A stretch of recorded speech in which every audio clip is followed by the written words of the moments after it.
Being down on 16 health. There's a good flashbang. Lucky, oh, he is in trouble, and he's never going to be able to make it out. You could tell he knew that was bad. dupreeh trying to bring it back. Good headshot. Magisk, even low on health. He's going to be able to pick up the kill on one of them at least, but dupreeh will drop Forrester, and that leaves it, I don't know, Lucky and Nickelback on their own, trying to drag it back. They actually do incredible work bringing down Magisk and dupreeh, and we're back into a 2-on-2. So they do. Oh, that is just a decoy. Thought for a second it was going to be something more. GLA1VE sneaking closer. Sip trying to join in.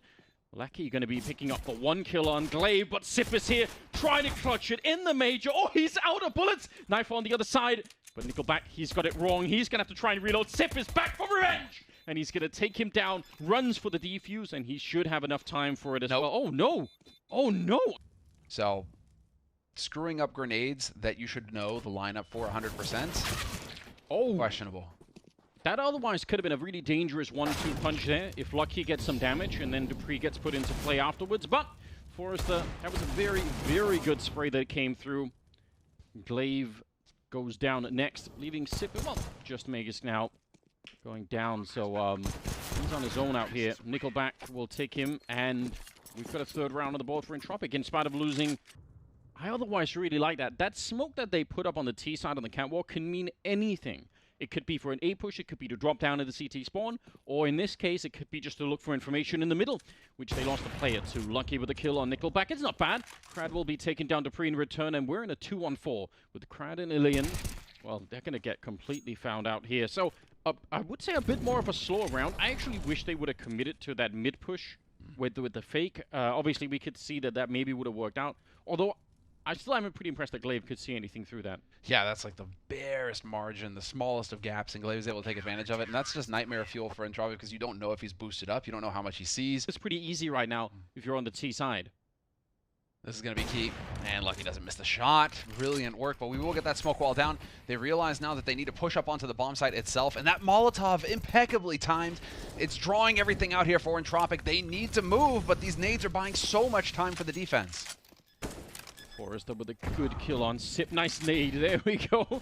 The utility damage coming back in for the Astralis side. Still 40 seconds, though, on the clock, so don't want to get too ahead of ourselves here. If you're on the Entropiq side, you need to take a deep breath and just use that time to your advantage and make sure you don't suddenly start planting and get, boosted on or jumped on.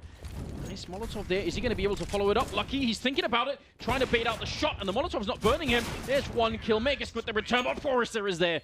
And maybe you don't want that. Like you said, coming back to it. Lucky here, close with the deagle.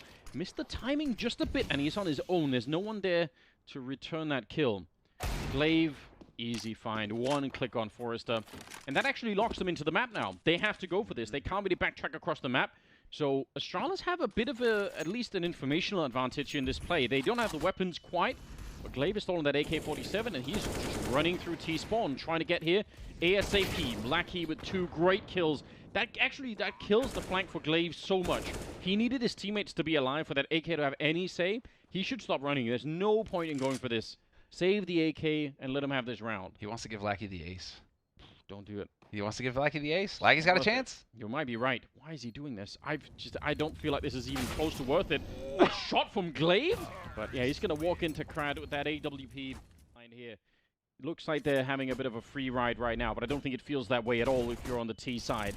Magisk in the corner, no one's checked it. It's not going to be a multi-spray down, but there is a team kill in the middle of that. Lucky taking down Forrester and GLA1VE to follow it up. I guess that technically counts as a multi-kill. 2 versus 3 now. Lucky and Ilian left alive here and trying to see if they can recover it. But dupreeh, that is a critical kill to take down Lucky. They finally bring him down, and it's going to be a second round for Astralis finally. Astralis probably go from 3 to 5 rounds just based on the T-side economy here. So they really need to put this one together. The flashes are really good. Forrester's down to the... Oh, God. They're so deep in. They could win the round right now. 3 kills unreturned from Astralis. GLA1VE on his own, fighting for his life out here. And he's doing such a fantastic job. 3 kills with the M4. He had to manage every single bullet or he was going to run out. But he comes back for more to try and throw that nade. And that got him killed. And now it is on Magisk to try and follow up on the legacy of GLA1VE out here because he just basically got them back in the round. Just pull out your knife, run there, and try and headshot the first guy you meet real quick because if you spend too much time thinking and waiting, it's probably not going to work out well. Ilian will take him down. It is an 8th round for Entropiq. They avoid that economic death, What a wild play. Run boosted with an AK and a major and a headshot on Sip. Absolutely beautiful. Lackey is such a powerful player in this game. Another headshot to bring down GLA1VE. Another double kill. It is every single time they hit this A-bomb site. He is ready to fight them. Absolutely stellar. He's going to get one more. A triple on Lackey. No one can stop him. Now it's on Crad to try and take a little bit of a fight to Sip here, but Magisk and Lucky are just going to have to back on out and surrender this round. That makes it 9 for Entropiq. Throw someone with a Glock. It's going to be funny. Yeah, even take if the it bait. doesn't work. Go duck hunting. Exactly. But they did it in an actual round. Yeah. Magisk going to hold on to the... Last time they didn't flash him out quite enough. Maybe they could do it here. Creeping through, and Lackey's going to be going down this time. No double kill for him. The flash goes off a split second after that shot. That is crazy timing. But Entropiq have still managed to crab walk their way up onto the bomb site. They'll get a bomb plant here, and now the onus is on Astralis to retake. Yes, it is. Not that many, actually, well, no nades really left on the side of Entropiq. So holding catwalk could be pretty tricky, although Nickelback with a good kill. Crad coming in from long, not even waiting for the timing, and takes a kill out long, dropping GLA1VE as well. He's controlling it. Oh, and the spray at range to bring down Magisk. dupreeh all on his own, just like that, from a 4-on-4 into a 1 versus 3. It was looking so good otherwise for Astralis, but it'll be a 10th round on the board for Entropiq. And they realize now that they're, I mean, if with an extra player up top like that, Lucky gives it away, going to lose that fight through the smoke with the FAMAS. Bold trying to make a play, but that's just not going to happen. And now Entropiq can get the bomb planted. There isn't much that Astralis can do to stop this. A little bit of a jump, I was going to say, otherwise they could have tried to boost. The jump is doing a bit of damage. They don't need a bit, they need to win this round badly on the side of Astralis. 10-3. GLA1VE still hanging around with the UMP. 14th round, so I mean, you could justify saving. Maybe if you're on the Astralis side, you kind of know that you're going to need this money in the next round, although they are going for it now. They're going to find Ilian as well, leaving Lackey on his own, and the jump coming in. GLA1VE with the shot on Lackey at the end with the UMP, so the angle, that easily could have been a kill there. Magisk kind of AD-ADing a little bit there while spraying the gun, and it works out. He's going to get the kill on Forrester. Not bad. Crad not quite brave enough to move forward in that position. Lackey goes down to Lucky, and it's a 3-on-5. Great start for Astralis. This is what they needed like 5 rounds ago. They needed this kind of a beginning, and I don't know why they're hanging around in the middle still. They got the 3-on-5 they need, and Magisk goes down. This play is being telegraphed from all the way across the map, and Astralis surely know what is going to be coming, and especially they'll know dupreeh just has a Molotov in his hand. Going to be ready for it. That'll segment them off, and he gets the headshot on Crad as well. So this round is definitely done, and Astralis will be able to find a way to get 5 on the board here. Ilian on his own, and dupreeh's already pushed up. That's a pretty good little double kill for him, and it will be... It's not what you want. Ilian, Crad playing here behind the smoke. They're not checking it. They're not suspicious. Oh, he walks out. It could be beautiful, and it will be. Crad with a triple, taking down Lucky, Magisk, and Sip. They just were not suspicious. They did not suspect that anything bad was happening inside of that smoke, and oh boy, were they wrong. GLA1VE now, 1 versus 5 out here.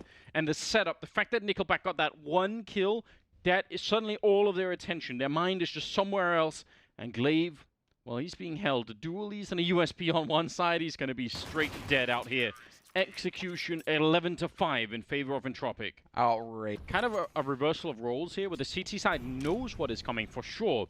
They definitely know, but they might still lose the round, even if they have all the intel, which normally is like half the battle in Counter-Strike. It's just figuring out where's the actual attack going to happen. Well, this round, there's no mystery, but it still could be very hard to hold the A-bomb side, just like we saw in the first half, really. Lucky, though, doing a good job. Nickelback is there. Oh, Astralis, they should not be losing control of this round, but somehow they are. Lucky, this is just a scout. That's not going to be a kill. And just like that, it's a 1 versus 2. I really cannot believe it. They had this round locked down. 3 versus 5. They had that A-bomb site. They were just there. And they somehow walk their way onto the site and get killed. Magisk walking into the scout. He's real low on health, and he's going to be down. He couldn't find the head of Ilian, and that's a 13th round. This exact same setup. You're right, you're right. So, Sip, that's pretty close. But Ilian will take him down with a much more powerful rifle. So back into a 4-on-4. And the rest of them, they have pistols. They could try and do something. They're getting outsniped by Ilian, who's had a... It's a pretty respectable game himself. A little bit of a missed opportunity there, perhaps. But he's got some backup in here. So even if they try and flash him down, yep, the M4 is in front. Always a good setup to try and do that. And it's a 2-on-4. Has he not missed a shot yet? That's sick. What a good feel. He's just tagging everybody, and that's what it feels like when you get to just stand your ground in mid, just taking shot after shot. Astralis challenging one after the other as well. And Astralis right now are looking a little disjointed. Spacing not quite right, not quite taking advantage of utility either. And so I'm wondering right now what the comms are like on Astralis, if they're clean or if they're quieting down.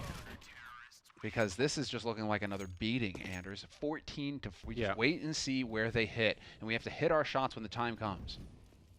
Speaking of time, 27 seconds. Lucky with the kill on Forrest. A good flashbang, but Lucky, he could not pick up more than them. They were really blind, I think, in that middle. But they find a way to thread the needle here. Astralis even getting the shot for the smoke on Dupree there. That's not bad. Taking down Nickelback, and that'll give them the round. Through the smoke and CT, but it just wasn't enough. I mean, everybody is there from Astralis because they are going for the death ball approach, where it's just... And they have no grenades, so it is just going to be the raw fight. Only holding middle is Dupree. The rest of them will be coming in a little bit one at a time, a little bit slowed down, in fact. They don't have time for this at all. Ilian and Nickelback doing it. 19 seconds, a big triple coming out from Nickelback. Doubled so far, actually. One of them there, I think, stolen by Forrester. And Lucky, he can't do anything. This was such a weak attempt from Astralis in a lot of ways. They had the setup for it. They had the 4 versus 2 basically in the bomb site, and they just couldn't actually get through even the first player. They had the grenades too, Anders. Yeah, you're right. They had everything. Oh, he survives. It's pretty good here for Astralis, all things considered. But Entropiq, do they go? They were thinking about it, and sure enough, but there's the trade. Elian takes GLA1VE. That had to happen. You had to have the 1-for-1 in mid. Yeah, still fighting. Think about this mid fight is something that we just did not see before the change almost ever. Krad goes down. Wow. I think probably attempting to use the confusion in middle. And that's fine to use some time on, but they used over 20 seconds to wait around like this. And that's starting to feel not so much like you're giving an opportunity for your opponent to make a mistake. It's starting to feel like you're just not really making any assertive calls right now. And Entropiq have not given them any mistakes so far. Nickelback is right at the edge. He hears the footsteps. He's going to spray down one. And on the other side, Dupree is on his own, trying to hold on to it. Magus finally shown up to help out, but this is not a good look. 15 seconds on the clock, and they're going to have to try and see if they can get through Ilian. But that's just not easy. He's already taken 1 kill. Magus out in the open, and he is gone. 16-6 will be another stopping block here for Astralis as they fall to Entropiq. Wow, and this is Astralis that we're talking about. They've made the changes with the roster as well to get